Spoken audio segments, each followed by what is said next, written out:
nga nkiriyaringa empewo ku bantu bye boogera bambi. Omusajja yali lovable first of all. Yali lovable? Yali lovable. Ng'ayagalika. Ng'ayagalika naye ate si gwe nali njagala. Naye si gwe nali njagala. Wali omwagala Flona. Ne mukazi we n'anoba ku lulwo. Yanoba. Kitegeeza yali tasobola kwaka mukingira bizinesi. Kitegeera bwe yali alaba nti agwa lwaki yali ayongera okunteekamu ssente. Soogedde mu bubi. Omuntu ategeera olaba ogwo. Ate omuntu omwesibyeko akusuula. Nekyoteekamu ng'olaba kikusuula. Lwaki yali takivaako? Kwaba aboogera nti nali mmusuula. Era lwaki yali alemera ku nze? If I may ask. Kanso, lwaki wali olemeranga ku mwana? Gw'olaba nti akusuula. Abayimbi baaliyo bangi. Lwaki wemba nali mmusuula? Yali talonda balala abaalimu mu CRK. Omukazi wa bosi yali tali awo nga monitoringa abaana batambuza bia. Even out of words, Shamin.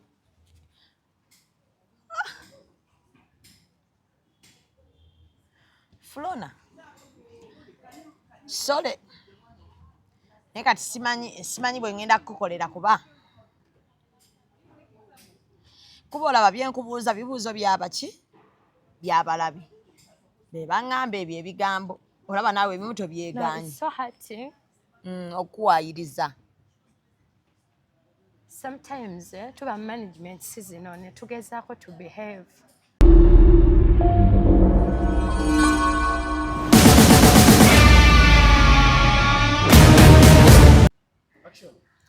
Okay, musiibye mutya, muli mutya? Muli bulungi? Yeah.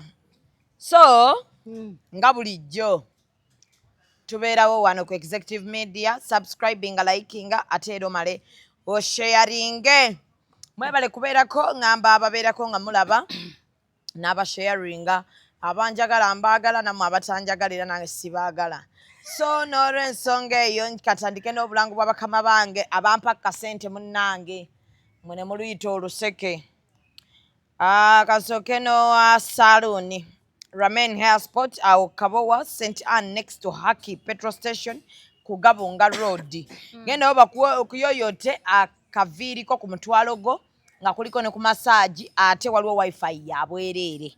Osobola bakubira ku namba y'essimu gw'alina omukolo gwa kwanjula mbaga otwalewo abaana ate babeere nga babakola ki? Babasala akaviiri eri noti 7 noti 3 9 5 25 oba MTN noti 7 noti 7 9 noti 2. Ate gwali eyo ng'oyagala genda Canada nga tolina invitation yakakadde kamu emitwalo 5. Beera nga ate weeyuna conference eno egenda okubeera ku bagiyita bata? Cyber harassment. Cyber harassment egenda kubeera ngenda kuza mwezi 11 simanyi kikusesa Flona. Naye nga seka nnyo gyendi jojja 11 paka ku 12 Oktoba egenda kubanga eri Canada. Abali e Canada mugenda kuba musasula Canadian dollar 2 ate mwabagenda okwolesa Canadian dollar 805. Mwabali international ngamba bave Uganda ne walala awo naawo dollar 405 eze Canada. That is Canadian dollar. Happy Mother's Day. Happy Mother's Day. 12th May. Ebimuliwe ebiri ku Flower World awo ku Bombo Road mugende omufune ebimuli byaba mama wa mulaba mu biwa abasajja be mwasanga e Kampala. Kwate emitwalo 15 23 gateeke mu maama wo omwagalize Mother's Day ennungi. Eshegedde bw'omala omugulira ebimuli jangu ku dduuka ewange ku Mimi's Glamour Palace omugulire olugoye oluli elegant nga lulabikako mulekera okwambaza bamama bammwe ddira. Ate nga abasajja mbagulira amasaati ag'ebbeeyi. Ozo obulango bulala nja buyisaawo eddako. Ndine Flona omuyimbi eyali ayimbira mu CRK Planet be bana abaana be bajanjawaza Flona bakwagala. Flona management yakwagala. Buuza ku bantu. Bannange mwe abatulaba baneesisana kwagalwa. I'm lovable so chirisha. Olina empisa gwe ne ka Bettina Sofa. bannange muli bwana bwange abatulaba abatuwuliriza bannange tubaagala nnyo mwebale kwagala Mimi she's a darling simanyi mwe mumufuna but buli omu kyasaba kyemuwa what you order is what I serve you. Yeah, amanya Flona, I'm an artist, yes. Yeah, muyimbi w'eggwanga. Yeah. Ukoze ka figure ate kuvadde olina figure naye kati oyongeddemu ku wato. Mimi nalina wato. Teze leero. Buuza abasoma nange. Ne Flona olina emyaka emeka? Ndabya dda ng'oli muto nnyo mu industry eno. Nkyali muto Mimi naye no industry ekuza mwana. Ekuza. Wava ddi ku university? Myaka mitono. Mimi nagala batandika okumbalirira. Ne bakubala muyiga okusiima Mukama nti omwaka gwampadde alhamdulillah. Myaka giri awo mitonotono nkyali kito. Yes. Kati oli kuki? Nyimba Mimi nkyali mu music. Akayimba akapya nkalabye wano. Kayimba kalungi nnyo naye oganye okukatambuza. So abaana ba online n'aba social media like TikTok mutuyambeko okukola akayimba ako. Bakayita ngukuwe. Katuwe mwaka pera. Ndishuwa nti ne leero by'onookozesa binyonyongera. Wansi mogola wetaba nyondo gw'oli kikompola.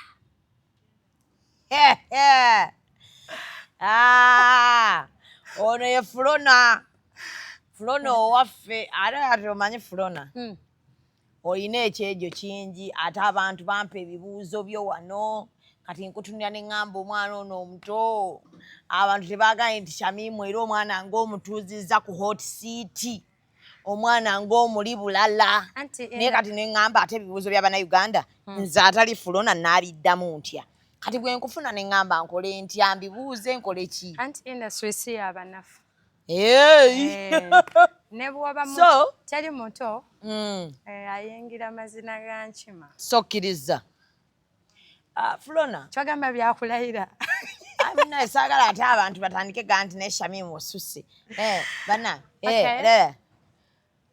management eriwa sikyalina management mwabaki Shamimu ekintu kibaawo mu bulamu gwokyali mu maka g'abazadde bo navaayo naye nkyaddayo okyasulayo like Shamimu nzira nnyo ewaka leeti okyalina obuliri ewammwe nkyalina ffe nze famire yange teringa bali ababyokyamu kati koogenze tukyokyezza omuntu yenna akula n'ava ewaka era tokyaliyo nga bwe waliyo ng'okola yes kati natuuka nenvaayo banzaala ekiseera ne kituuka omwana naaba nga asobola okwetengerera nenvaayo mu bulungi mu bubi mu bulungi olimba Shamimu olina obukakafu nti olimba wavaayo mu bubi nze ebigambo bye nawulira wasuula kanso kumusuula nti kanso walya kanso va ku bino byokuba nti yali akumanaginga ng'omuyimbi bwe yava mu kuba maneja n'afuuka meneja nga mweri bulala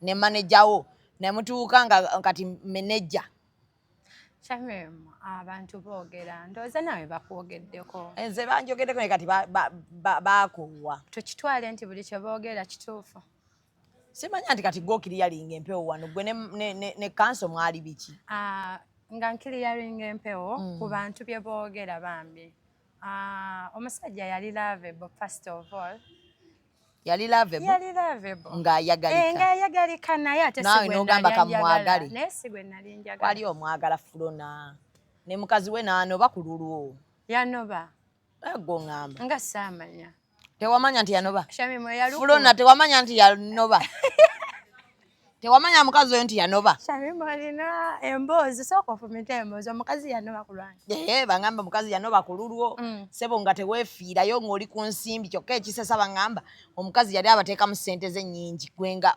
amanyimba oli muyimbi w'oli kumbe ggwe ate oli mukyala kyoga nsisa nateekamu nsimbi yabateekangamu ng'amanyi ateekamu muyimbi ate nga tamanyi nti ateekamu mujjawe era nali muyimbi bannange saali mujjawe lwaki yanoba nange mbuuza lwaki yanoba Shamimu nedda ati kati gw'olina otubuulira yanobera ki bannange kansooke ntegeeze abawagizi ba Flona about that ebigambo ebyo sibisanze wa Shamimu wokka abantu bangi bavaayo nga boogera nga bwe nali njagala maneja wange but propaganda ali mu Uganda omwana n'omuwala nga ali managed by a male era kijjibwayo nti ki mwagalana naye ndi wano bambi okubategeeza nti omwami oyo teyali bba wange. Ne bwe yaba yali Teyali kanso mwami yali wange. mubi nnyo. Nkugambye yali lovable naye omutima gwange si Tegwamusiima. nedda. Kisoboka okuba nga tegwamusiima. Naye Shamim. Nekyabanga yabasibiranga nnyo mu kiyumba kiri ekya CRK. Of course, Wali Makindi. management eba erina control zaayo ku artist waabwe cause be baali bateekamu akasente nze nali lumuwejjere oza nalina yadde ekikumi naye mbunga ku CRK togambwako. era nali mwana nga bandabirira. Mbunga togambwako. Nga ssente zisooka wa Flona kikambo nga mulimu n'abalala. Waliwo we bayita auditions. Ne bayita abaana bajje. Bonna n'ogamba tewabasiimye. Kati nze bonna ne babagoba. Nali ensalawo ngani. Anti ng'omukyala ng'omuyimbi ate omukyala. Wa manager. Bannanga abantu boogera. Naye kati gwe tolaba nti omusajja wamusuula nnyo. Kuba baŋŋamba oba kati yaddawa. Mbu yeekweka baba afuluma oba ateekako ne gaalubindi. Naye omuntu bamusuula ng'ali prepared ku kintu ky'aba alina okukola. Ye kati era bwe yaba yali alaba nti omuswala kye yakuta. If someone was ready for the business, Shamim watandika edduuka lyo si bwe kiri? Tewali ready nti olitandika? Nali ready. Bwe lituuka okugwa onaaba tokimanyi nti ligenda kugwa ssente eziba mu nsawo yo oba tomanyi nti kati wentuuse ngwa. Oyinza obutalaba nti ogwa. Anti omanyi okugwa ate kwe kusibwa wetuletyamu dinaayo. Kyemmanyi nti omuntu ng'ali ready oba nga yeetegekera business teri muntu gwe basuula ng'asobola okwacountingira for his business. Kitegeeza ali tasobola kwakauntingira business. Kitegeerera bwe yali alaba nti agwa lwaki yali ayongera okunteekamu ssente. Soogedde mu bubi. Omuntu ategeera olaba ogwa. Ate omuntu omwesibyeko akusuula. Nekyoteekamu ng'olaba kikusuula lwaki yali takivaako. Kwaba aboogera nti nali mmusuula. Era lwaki yali alemera ku nze. If I may ask. Kanso lwaki wali olemeranga ku mwana gw'olaba nti akusuula. Abayimbi baaliyo bangi. Lwaki wemba nali mmusuula yali talonda balala abaalimu mu CRK. Mwalimu abayimbi bameka mu CRK? Waliyo bandi ya Blue Note. Nagirabako ku tavern. Balinga bakola ku tavern. So abalaba by I don't want to specify mukama wange oyo yali mukama wange. Mwaboogera nti yali ansuula. Mwebuuze lwaki yali alemera. Wali omusuula. Nze nali musuula. Ate ensawo nze yali yange nze nali nzigyamu ssente. Anti engeri gyali akwagala ng'oggyeko ebya music. Kyamuleetera okuba nti akyateekamu. Anti yali anjagala. Omaze n'okkiriza. Anti yali anjagala. Kibeera kitya nga manager akwagala ate nga bwakumanagi. Yali anjagala ng'omuyimbi we. Yali anjagala ng'omuyimbi we. Ogenze n'okikomya mu kkubo n'otutiisa ntugamba omaze n'okkiriza. Era yali alina otteekamu kuba yali anjagala nga ki? Ng'omuyimbi we. Kubanga okutandika eno bizinesi kitegeera nti yakola plan. Era yalina that certain amount of money ze yalina otteeka mu business. So it's not my fault. Shamim si musango gwange. Nga bw'ogambye nti abamu era baayogera nti madamu ye yabalanga n'awaayo. So she had that accountability. Bwe baali balabanga bagwa bandinkomezaawo. Tunyumize ku lutalo lwo ne madamu lwe yali akubye eccupa ku tavern. Wabula bannange. Wali okoze eki? Kubanga omuyimbi wa CRK ate ng'omuyimbi oli mu management ya bbaawe. Eccupa yali akkuba yaki wali okoze eki? Ebintu ebimu saagala nze byogerako nnyo Shamim. Anti kati olaba tubimanyi bw'onaaba totugambye tugenda sigala tugamba yali akkubira bbaawe. Ki ekyali kikubye omukazi? Ebintu by'ogamba nti tubimanyi that incident teyaliiwo. Bayireyo saagala mmutemako kigambo. Teyakkubako? Teyayagalako kukuba? Saabimanya kirabika waliwo abali mu pulaani abataŋŋamba. Waliwo akabinja ke wali nako naye muyimbi mulala nga baabagobako ku tavern. Nga muyimbi mulala? Waliwo omuyimbi omulala naawe nga mukyalo oyo yabagoba ku tavern. Of course waliwo notice eyajja. It was not direct from her. Nti naze aŋŋambe naye nafuna be baatuma nti gwe tokkirizibwa kuddamu kuyimba ku tavern. Ani abatumye? It was part of my team. Nti Flona tokyakirizibwa kukola ki? Kuddamu kuyimba ku tavern words. Ne saamanya nsonga ki? N'otabuuza manager wo? Anti saamanya nsonga ki kubeera nagenda olaba nga tebakyantegekayo. Naye nga manager mukyayogera. Being nti baali bakama bange balina right okuŋŋamba nti wano toddamu kuyimbawo maybe yali entegeka manager ye mwali mukyayogerawo yes n'otamubuuza nti nga bagambye bano sidda mulimba anti bakama bange madamu aba ayogedde ne boss aba ayogedde kati kyembadde nga nti madamu ye yakugoba manyi nti oba baateesa bonna kuba bali bafumbo baagala yakwefuulira abasajja abafumbo bannange bw'ati era finally yamala n'akwefuulira kati amaze nasaana kyogera amaze okukola kishamiru Shama ebintu bino obyogeranga abirinako obukakafu anti olaba nze sikyaza muntu nga simulinako bwino mba mulina okumala emyaka ng'ebiri nga nkulinako bwino wenna owa tavani mwalyanga enkoko nga temugisasula ku tavani mbw ate ng'oyina abawala baseesa balinga kuuma kamberenge nga museesa enkoko y'omukazi ng'ate ng'otoziimudde owerekayo omukazi wa bosi yali tali awo nga monitalinga abaana batambuza bia even out of words Shamin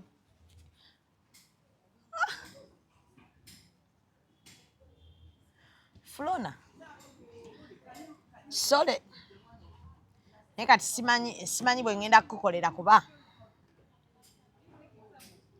olaba byenkubuuza bibuuzo byabaki byabalabi be baŋŋamba ebyo ebigambo olaba naawe ebimu tobyegaanyi okuwayiriza sometimes tuba management sizino ne tugezaako to behave ate siina nno katambaala nze sibira na katambaala interview zino nsaba producer mukyuseemu muteeke nga wano obugundi butishu mpengako ku bantu kuba ebibuuzo ebimu mba siina wembyebeera ate nga birabika biba bijja kuleeta ennaku tubawenga ku tishu but sole Flona sole no mbadde neegendereza nnyo okwogera ku management eyo yakulumya nnyo kitegeerekeka but people talk a lot Shamim gwe mulimu gwabwe anti abantu baliwo okwogera aliwo tutabogereko ffe tunaalyawo kati gwe olina okujja notugaa nti si kituufu naye nze olabye nti bwino simumanyi gwe tobiwulirangako wabiwulirako Flona wabiwulirako ku lulwo kibi nnyo manager w'omuyimbi tuwe katambaala embeera ne program olaba sinafuna studio wenfuteeka tishu yes thank you manager thank you katugendeko mu bulango katono nnyo tukomewo ne EACOP photography and videography. This must be EACOP on set.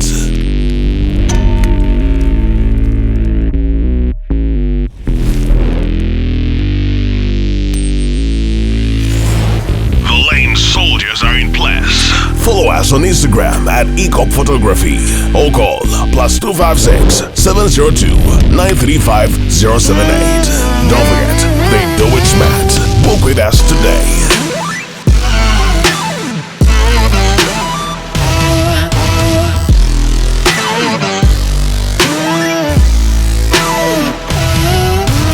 That photographer your mama hasn't told you about. Falling for all events video and photography. This is another EACOP crime. Oh yeah.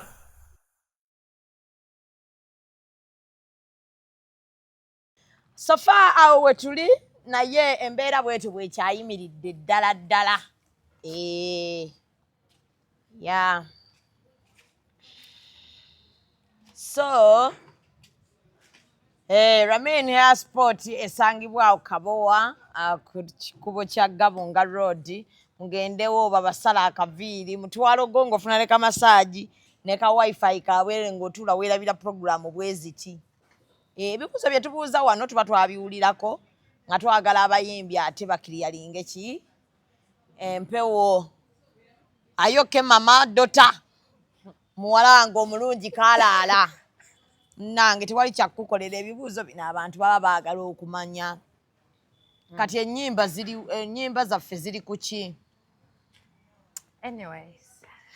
bwe bityo kyakaaba Flona kyakaaba fenno nga batusazeeko mugambo I know. Unfortunately,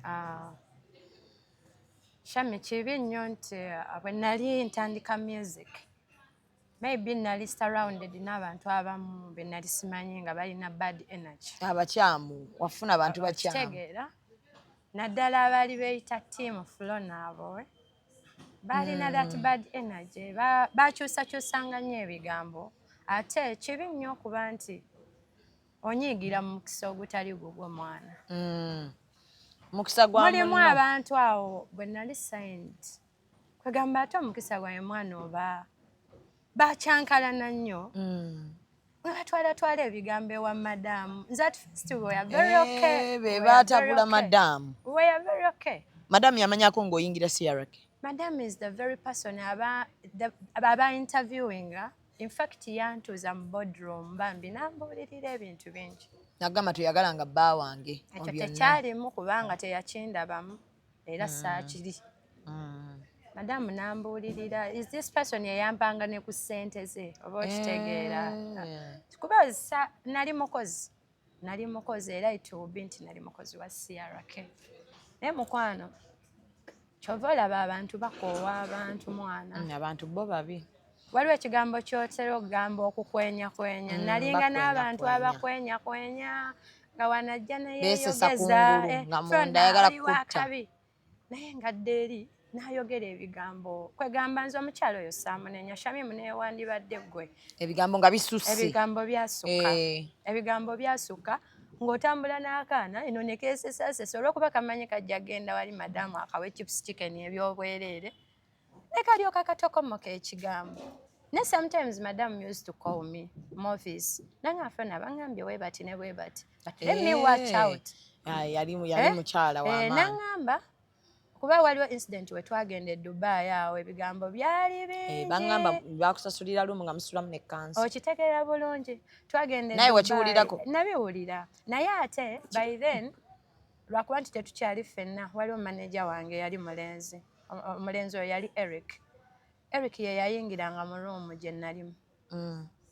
Kanso teyayingiramu. Simanyi na room kanso mwe yasula. Olugambo lwava wakuba nze nange lwantuukako nti Flona kanso yamusasulidde ate ne batemako oko n'abaana abamu abasiara okusobola okugenda naawe wekka munyumirwe Dubai. Mwera ebifaananyi mwagaana bifulumya naye mukyabiina mu gallery. Naye okimanyi nti no list y'abantu abaagenda mwalimu n'aba media.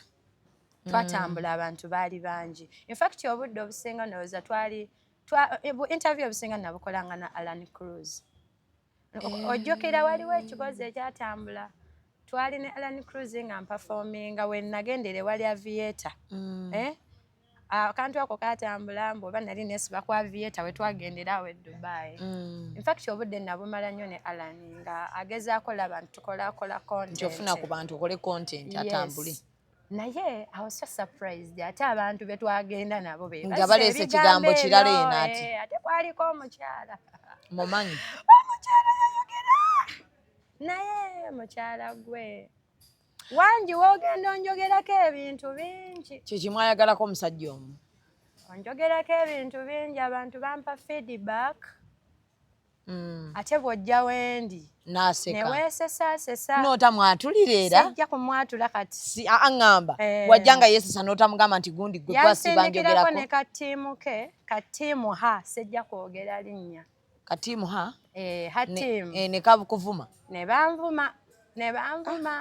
Naye saabaddira. Naye olunaku lujja kuviirayo manyi.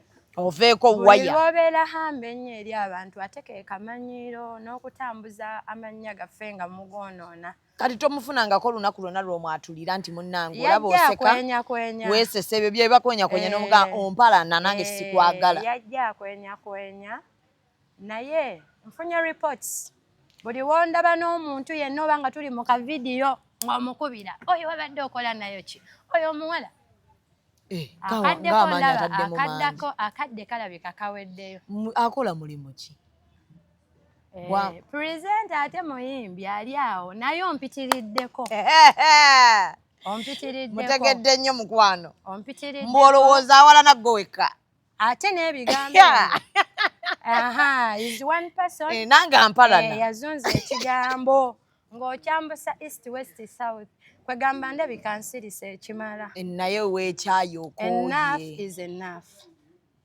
Wali ofunyeko obudde obugamba omuntu yenna oba muli okumpi. Wenookoze oweddewo oli ku bantu, oli ku mannya g'abantu.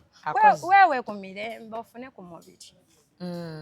Nze mpulira ndabika ontuuse wano. I'll mention your name. Kikiwa mukola ki bw'otunulatunulamu?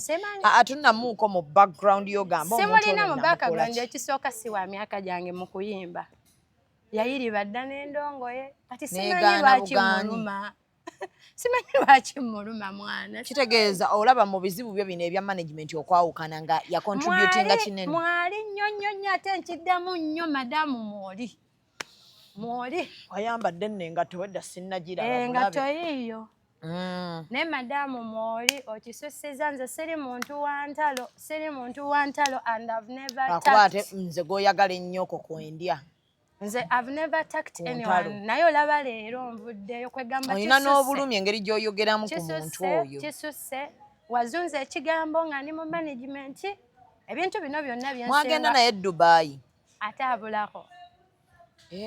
Kati okakasa nti ekigambo kyava era ku ye. Teri kukakasa kubanga I've been with so many people, abantu bangi. Naye nga bampa nnyo feedback about you. Just nze njagala tumiitinga ombuulire ki kye nakukola. Tonnafuna kakisa kamusanga. Musanga naye olw'okuba obudde mba sibulina nnyo bugendamu oba obusungu. Oba obusungu bw'omuwulirako olaba ng'oyinza n'okukola abantu abamu simanyi lwaki. Simanyi. Tolinayo mukwano gwe yenna gw'omanyi n'ogamba nti omuyita omugambe naye ŋŋambira kyaliwa nte. Kubeera birds of the same feathers flock together. Nja kwagala nnyo. Aba okitegeera. Flock together. Kubanga kibi nnyo okulumba omuntu nga takuliiko. Kati kitegeeza nange emala wano interview agenda kunkubira. Nze simanyi. Anti buli g'obeera naye amukubira. No naddala oba okozeeyo gundi challenge bannange kiki nakukola ki? Irako. Ne bw'okola bukozi na muntu challenge amukubira. Oyo muwala okola naye ki? Oyo muwala mubi nnyo. Bannaye ndi mubi nakuttiraani mukwano. Soogedde erinnya lyo. Tonnayagala. Sinnayagala kulyogera. But if you know yourself, mukwano kendeezaako ku mumwoyo noonya erinnya lyange ekimala. Ekimala management bannange twanaazibwa ebyogero bya njawulo. Omukisa ngulina. Kirabika ebigambo byogeddwa just to put me down. Naye ndowooza nze atannayagala kuddamu kuba na management bangi bajja. Tolowooza nti munnange ndiko ekizibu. Sinnayagala. Naye mulekerawo nnyigira mix egitali gyammwe. Mulekeraawo bannange. Ate bw'oba wasiraano oba wasiraana kyekituufu. Mulekeraawo. Bw'oba wasiraano oba wasiraana. Ekintu kyenzudde. Kati olaba Fulona akuyingira muyingira. Nedda ekintu kyenzudde Shami. Bwe tukuuma ennyo empisa n'ogamba nti baneeka neeyise bulungi. Akuyingira muyingira ale nina ttiimu.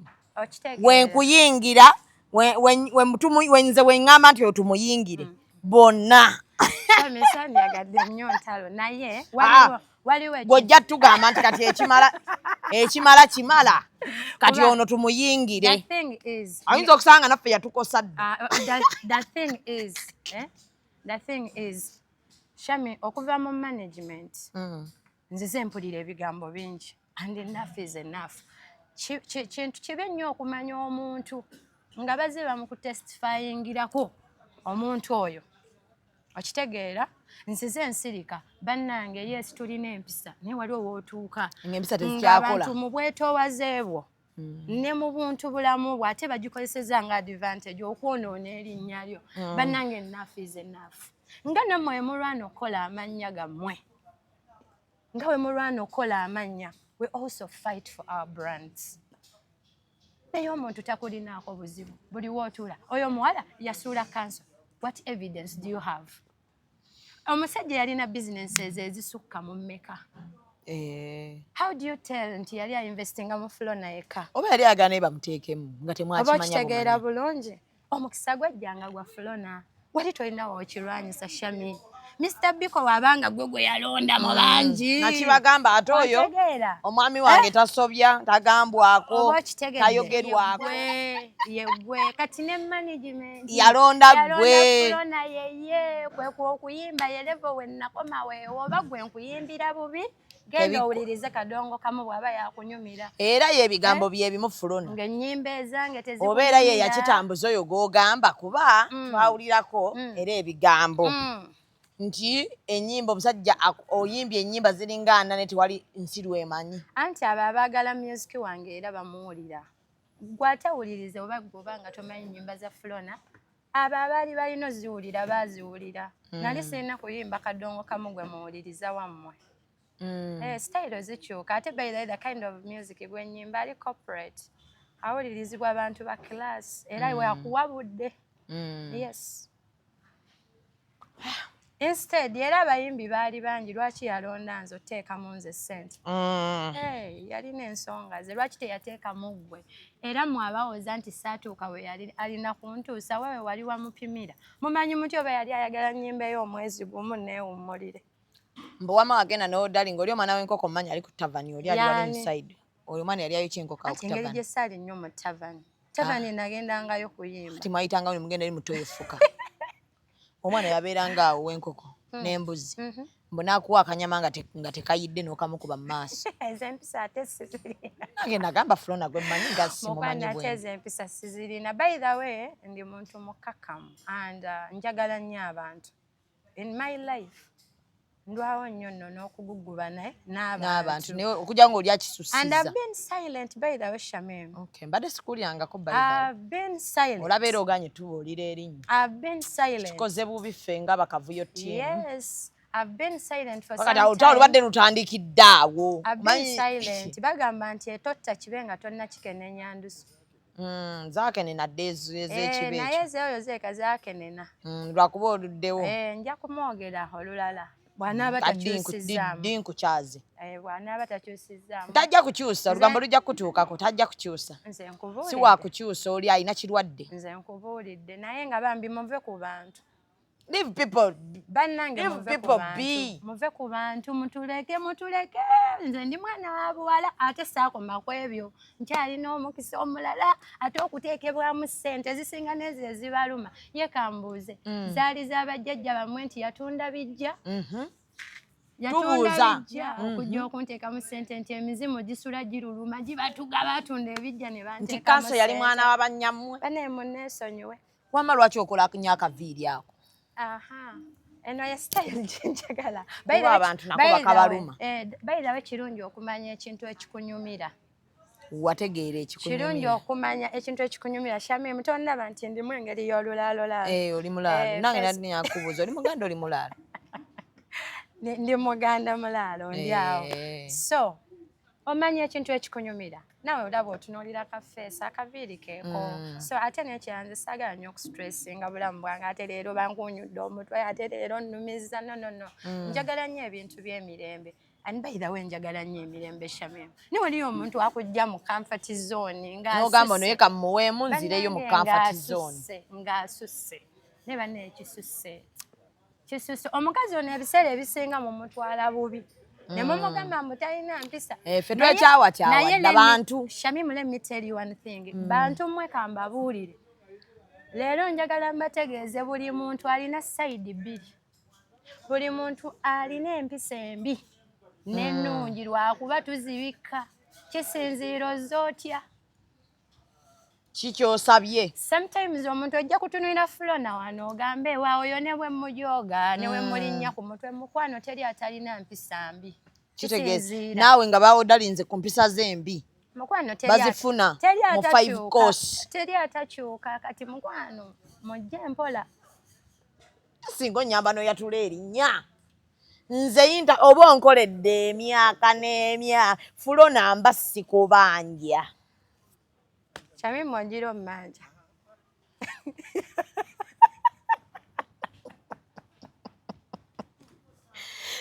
Muzeyisa matimbo omutta ayagala oyatula erinnya ogaye.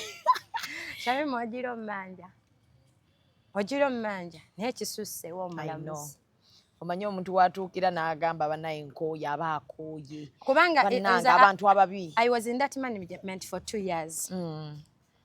Naye Nengobi. ng'omuntu popo yabuuliriza abali Mwaliko ab'emikwano.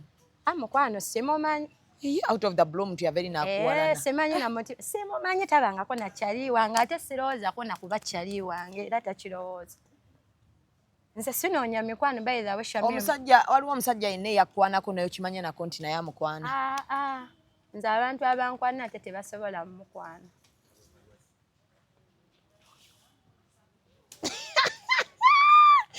Owadde wamutegedde.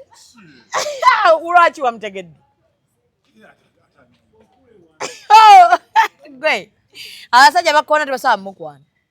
Kiki levo yo ndala ku ndi mulalamu gwe twalaba akasente bwe kaluma abantu ekyo kyakuba hit ekyo akasente nange ekyo akasente kyakuba hit nolowooza bazissa mu mmoje naye kati ani akuteekamu ssente as of now? Family yange weeri nasooka neneesonyiwamu zi management. Flona ondaba wano emyaka gye ndimu okusinga ku myaka bw'ondaba kaama tutolowooza neetisse gambuzi ntambula nago. Ate Shamina okitegedde nti empologoma yonna wensangira egakuulako. Ate mu bantu ani akuteekamu ssente ebiseera bino watali management? Mu bantu bensinga okubuulira amazima ate kati wejje. Anti kati tobuulira nze oli mu kubuulira ensi yonna. Wamma ndi mu kubabuulira. Ani akuteekamu ssente? Stage we bandeka.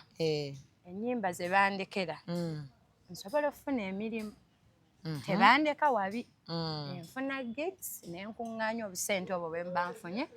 Family yange nengattirako. Ate n'abantu benkola nabo mikwano gyange ne tukola vidiyo n'obuyimba ne tubugula Shamim ng'otunanga atali mu mativu. Kati omulemu katono nnyo. To put an end on cyber harassment and bullying, the Amara Girls Initiative has organized the annual international conference on internet harassment and bullying 2024, organized under the theme Cyber Stalking, Gender and Computer Ethics. The conference will take place from the 11th to the 12th of October 2024 in Canada at Residence and Conference Center, Toronto Downtown, 80 Copperage Street, Toronto, ON M5A0J3. Be a part of the chain and get your early bird ticket for only $350 Canadian.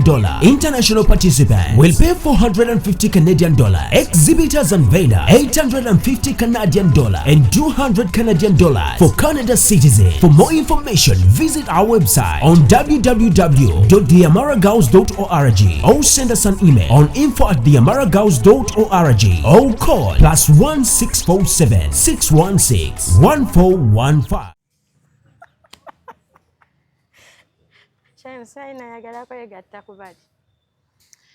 So tukyali ne Flona amannya matuufu gwani? Amannya gange nze Nanchinga Florence. Nanchinga Florence weddira ki? Lugave.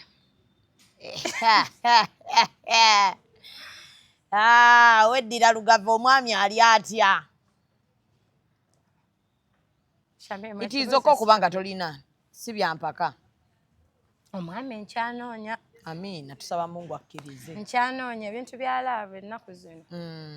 Yakugenda mpola. Kirungi nnyo okufuna mukwano gwo.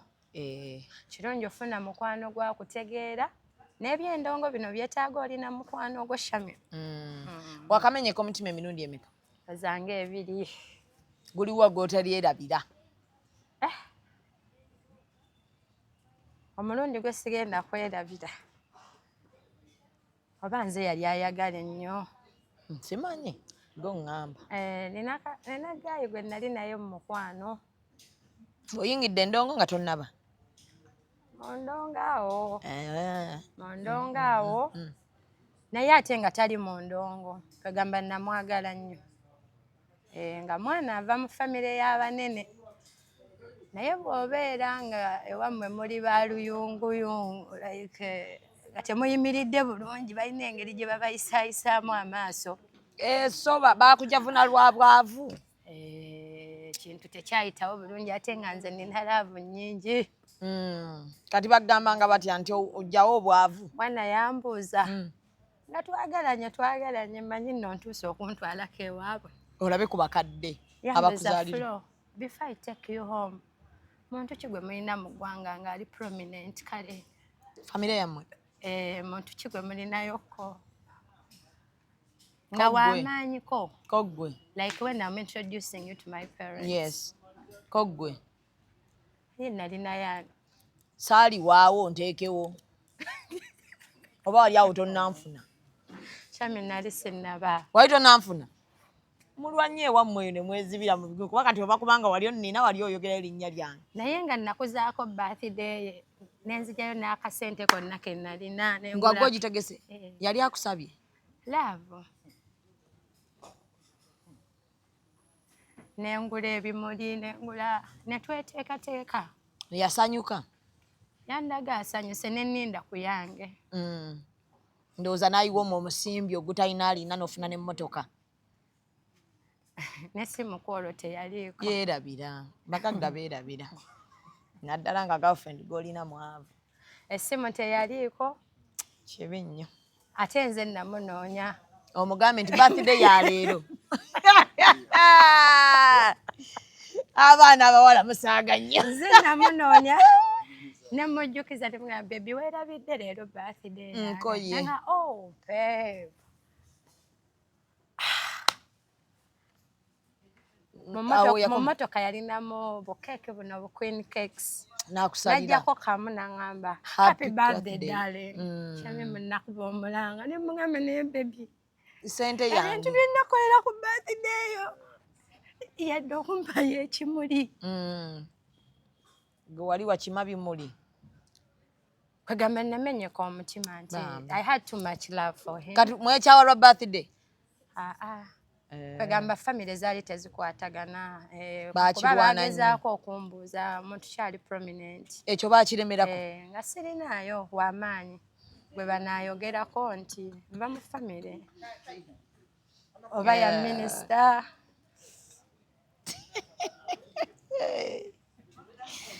Kati olwo bakusalayo ddi? Bwe yayita kuba twali tuteeseteese ogendako ewa maama. Maama azaala omulenzi? Azaala omulenzi. Nengenda olaba puroguramu tezikyatambula. Puroguramu tezikyatambula, essimu tekyakwatibwa. Ne mmanya nti ekibuuzo kiri kye bambuuza. Kirabika kireese obuzibu. Nakaaba amaziga, essimu nzikuba takyazikwata, message takyaziddamu. Ne mmanya nti munnaye obwavu buno. Kyova olaba njagala kukola nnyo mwana Shamimu.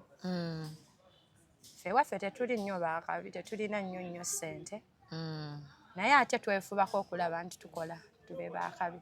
Kyova olaba nali saagala nnyo kwogera ku bintu ebyo by'otandise nti nali mukazi munaku gwe akakisa gwe kaakwata ne nfuna management okusobola okupromotinga ki. Naye Mukama akyaliwo, ate okyali mulamu, omuntu yenna ng'okyali mulamu togwanga mu ssuubi. Kati heartbreak ey'okubiri yali ku ki? Heartbreak endala eno yali ya kampasi. Kampasi ogimanyi? Kampasi awo nalina ka boyfriend. Naye kaali tekalinaamu, nga tekalinaamu bulungi ssente. Mwenna nga muli bayala. Naye nalinayo boyfriend ye ng'ate ali bweru naye nga simwagala bulungi. Naye nga ye ampa ssente, masimu. Ampa amasimu, ssente. Ati nga kasente kawe kano. Owaako boyfriend. Ogolerako boyfriend. Ng'ate mpulira mwagala nnyo. Twali muzi hostelo, Shami. Kumbe ate ne boyfriend yali nayo gwayagala. Kati nga z'obbeeri n'oleeta n'owono naye alina gwaziwa. Mbitegeera ntya. Lumu tuli awo mu ka hostel kaffe yankyaliranga omanyi twateekangawo obwawulaano ofumbirawo ka stove wali we wali akaliri ate nno nga kali ku ttaka si katanda nga akafaliso kali wansi. Akasimu kajja nze nakakwata ebbuba oyagala nnyo omuwala nga hi babe sayagala mulaga nti nkutte essimu ye naye njesaawo. Ne mugamba who is that? Sijja kwogera linnya kuba gye bali. Munnange olunaku lumu manya omuwala yali mu IT nga nze ndi mu bizinensi nga mbifrendinga omuwala nga mugamba wamma oyagala gayi wange saagala kwogera linnya lye kuba emyaka sigyewala Munange boyi we yabulwanga eza kosi waaka ye nga nze banteerako buli mwezi nga bampeereza $200 nafunanga $200 oli yali anjagala kuba yali mukulukulu nga neeguya naye nga nawe olinayo gw'oyagala nga naye nina gwenjagala ate nga naye alinayo gw'ayagala gwentemerako kati olunaku lumu wulira malazima asibwankutte bannange olunaku lumu oyo mukwano gwange omwami waffe akuba essimu nga tuli babiri nga mubuuza nkolagana ki gy'olina n'oyo guy nangamba is my boyfriend is my fiancé naye no waliwo omuwala amwesibako yangamba waliwo omuwala amwesibako amuwa ssente ye tamwagala yamwekwanira naye yansuubiza ssente za saloon kyokka ng'omukazi gwe bagamba yeesiba ku gayi yenze bakunyumiza emboozi anyumiza emboozi ye mujja wange nze mpa gayi ssente nga ngamba namusabye ssente za saloon maama wa gayi yali alina saloon ate nga mumanyi nnyazaala waffe nga ngamba by the way mami ngenda gende wa mami ankola enviiri mami amanyi nnyazaala waffe kyokka nange bantwalayo Nashamimu wavaawo owulira otya nawulira mpunze naye nze nali simala ganyigirwa muki nga tukola ddiiru n'omuwala nga mugamba laba njagala gaayo yasalewo kunze naawe ayagala ani kati nze ogenda kyala mu hositeelo yange twefuule ba mukwano kye nakola ng'omuwala ajja nakuumubala buli kimu nga twinvitinga gaayi nze namukubira ndi eno mu hostel but I'm not feeling good kumbe ne mujja wange waali namukwesa eri mu kaliri nga mugamba olaba jangu ewaka ndowooza twavingemu ne lunch nga mugamba omanyi olwaleero ekituufu kiri nti that boy is my boyfriend naye njagala tumuyite tokiwulira bubi leero asalewo ani gw'ayagala nga bambi ntaddemu nkooye nga ze nteekamu ze bawa mujja wange nga nkooye nga njagala asalewo naye kalakasa mmanyi nze nina ssente of course bagenda kulonda nze Shami mugayi ng'ajja oli namugamba tobubale kajje mulaga nga bw'olayiniriza hello babe missed you twakisinzaawo mulaga mbikula wali eri tudde ekkaliri kaffe kumbe nze eri nategeseeyo mujja wange omwami alondeko Shamimu gayi yeekanga ne mugamba sebo wagamba nkwesibako wagamba bwe nkuwa akasente kange ono gwekawa kati salawo ku fani bw'oyagala salawo neneekalakasa gayi nga mukalumizi bwe yayimirira bwati naŋŋamba oyagala nsalewo tina jangu tugende nalondawo mujja wange ne bandekaawo nga nfukamidde ne nkaaba amaziga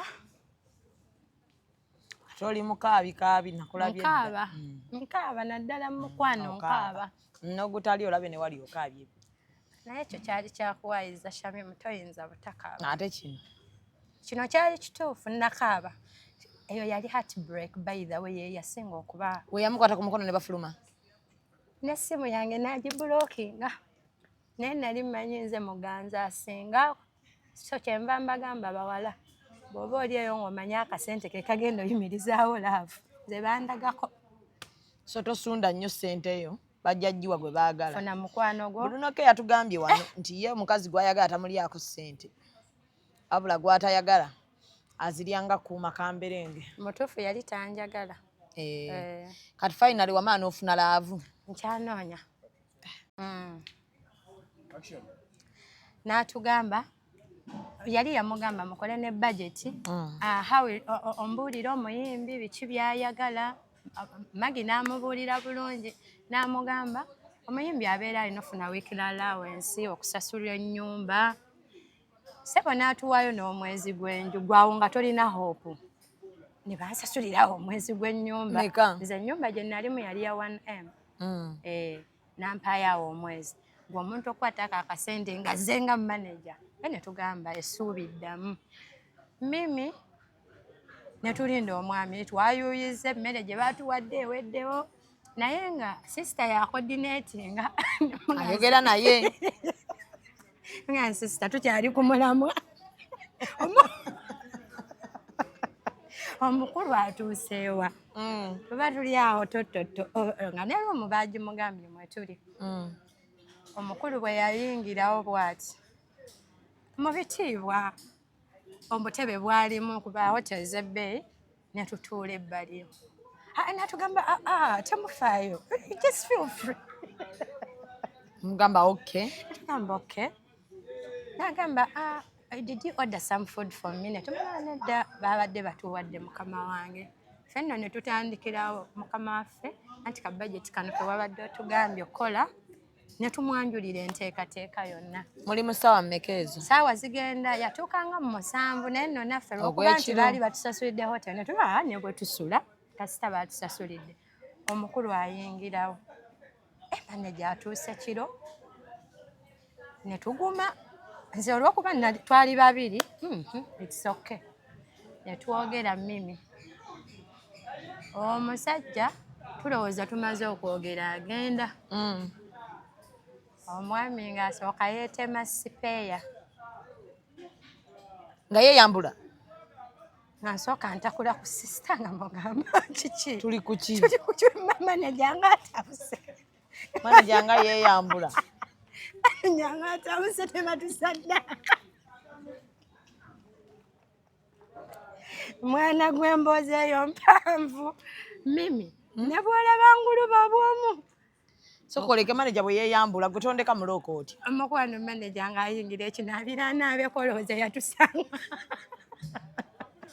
maneja olwayingira ekinaabiro omusajja obukalu bwe yatulaga twali tetusobola sigala mu ruumu ŋŋamba bwe yeeyambula yasooka n'abalagako ekintu kyonna oba yeyambula bweyambuzi yeyambula agenda kunaabako nayerekamu bokisi agende temuli bokisa mimi n'akwata tawero bute ng'amulaba bwe muti neesiba nga tutudde ku kitanda ate tuba tukyalaba ne tukyayingaawe ontegedde bulungi nensuna ku sisita ne mugamba kino nno kye tuliko kifu n'atugamba lemme kansooke nnaabeko ne mugamba ave mu kinaabiro nga tutudde wano oluggi twalusika nga ababbi abazze mu mirembe mwali temweyambudde mwabadde ku zinayiti mukwano nedda teri yayambala nayiti twali mu ngoye zaffe kuba obwongo anti twali kumpi n'ewaka ate ne uba nga ffe omanyi engeri gye tutambula ekiro mu shows ebyokutambula ekiro si kizibu tuyita ubers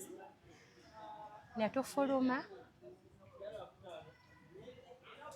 n'ekifaananyi ekyo kikyandi ku maaso talina kye yabakola yadde nti oba bagambe bannange anti era ekyali kiddako kyali kijja kuddako senga twesigiriza teyabawulira nga mufuluma ajje enzigi zaali like leeta zikola noise yes kasita mwamulaba ng'ayingidde bwe muti kuba ekikolwa shami okweyambulira abantu b'otomanyi olowooza ki ekyali kiddako mukwano n'olwaleero ne boolaba nti mbadde nkyagulubanga mwaddamu omuwuliza omukulu ate yatuteekako embeera yabakubira yakuba kati mukoze mutya nabalabye temutegeera nga temulinaamu magezi mugamba mukama waffe ekikolwa kye wakoze kyabadde kinene oli eyabikwasaganya nga nze sirina bigambo bya kumugamba oyo n'akaaba amaziga mangi bino emusiki kyatutuusizaako ne mugamba no bikola ki bibaawo but that is something I cannot forget mu bulamu bwange nti abaana abawala mu bintu bino ebya music tuyita mu bintu bingi n'omuntu olumu gwowa respect akudisappointinga because omwami onemba mwokeddeko ekitiibwa kyalina ku kikolwa kye yakola we were so disappointed ne tugamba ekigambo era kyovudde olaba tubadde awo tuguluba babiri ne tutambula ne tugenda wano tulina ne kaliba waffe oyo akuba amasimu ne ttiimu endala aba requestinga ku nnyimba biki tuyinza oba tetunnatuukayo naye tutambula step by step tutambula mpola mpola kirungi mutambule mpola mpola nti management ogirowoozaako n'ojjukira management eyali ezze management zijja n'ebizibu ate si buli ajja nti aba na target yakumanaginga buli omu aba na intentions ze so nensalawo njira nguluba mpola in the right time oyo omutuufu bw'ali bazze nga tulina okukola I will welcome. Okay. Naye si byangu. Si byangu yadde. So Flona tujja kumuzza tuddemu tunyumyenyumyemukko atuwongereyoko tulabe oba tunaaba tufunyeyo ne manager omulala. Katusabe naye Kale abantu babuulire channels zo kwe bayinza okugenda ne bafuna ennyimba zo. Tuggalewo. Bannange Flona nga bwe mukitegedde sikyalina management. Ndi Flona Music wonna. TikTok ndiyo nga Flona Music, Instagram Flona Music. Buli wamu ndi Flona Music. Oluyimba lwange olupya lwero baluyita Ngukuwe. Out of management ndoza zezo project nasooka nentawa akajanja. I thank God abantu bakuba oluyimba lwange mimi ng'ate sibawadde ssente with love. Oluyimba ne lutambula tusobodde ofuna ku mikolo through that song. Nekinsobozesa okuzzaako project Ngukuwe neyanza nnyo neyanzeege. Bannange tubaagala nnyo. We promise more good music. Mimi neyanza okunkyaza. Nza bwe ntyo. Neyanza nnyo neyanzeege. Mwebale nnyo mwebale kubeerako mweraba. The biggest praise celebration is finally here. Refined Events presents Gabi Tate live in the Cheza for Yesu concert happening the 17th of May 2024. Mark your calendar. All happening at Sheraton Hotel Kampala. Tickets go for 100k Deluxe, 300k VIP, and 3 million Table. It's the Cheza for Yesu concert with the Queen of Soul, Gabi Tate. Don't miss out. For more information, call 0704-329-539 or 0753-811-039. See you there!